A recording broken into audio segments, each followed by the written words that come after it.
ప్రపంచంలోని అన్ని దేశాల మీదన మానవ హక్కులు, పౌర హక్కుల ఉల్లంఘన అంటూ అమెరికా లెటర్లు పెడతా ఉంటుంది. వాళ్ళని బెదిరించడానికి అదొకటి వాడుతుంది. తన దేశంలో మానవ హక్కుల ఉల్లంఘన గురించి మాత్రం అది మాట్లాడదు. ఆ దేశంలో ఉన్నటువంటి మానవ హక్కుల ఉల్లంఘన గురించి వేరే దేశం వాళ్ళు నివేదికలు విడుదల చేసేదాకా అక్కడ ఉన్న బ్లాక్స్ గొడవ ఏంటి, లేకపోతే అక్కడ ఉన్నటువంటి ఇతర దేశాల వాళ్ళకి ఎలాంటి ఇబ్బంది పడుతున్నారు అన్నటువంటిది ఇంకెవడన్నా నివేదికలు తయారు చేస్తే కానీ బాగుండదేమో.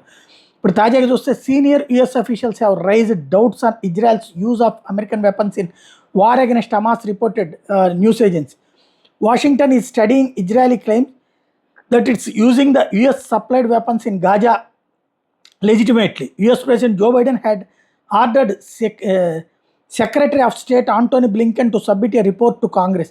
A joint submission by 4 bureaus of the State Department in an internal memo has raised serious concerns about Israel's potential violations. ఇది ఇచ్చినటువంటి ఆయుధాలు ఏ పర్పస్కి ఇచ్చారో అది కాకుండా సామాన్యుల మీద వాడకూడదని చెప్పి ఇచ్చినటువంటి నిబంధన కరెక్ట్గా అమలు చేశారో లేదో చూడమని చెప్పేసి అమెరికా అధ్యక్షుడు బైడెన్ ఆర్డర్ వేస్తే, ఆర్డర్ ఆధారంగా 4 బృందాలు నియమిస్తే వాళ్ళందరూ కూడా ఇజ్రాయెల్ దారి తప్పింది, మానవ హక్కుల ఉల్లంఘనకు పాల్పడిందని నివేదిక ఇచ్చారట.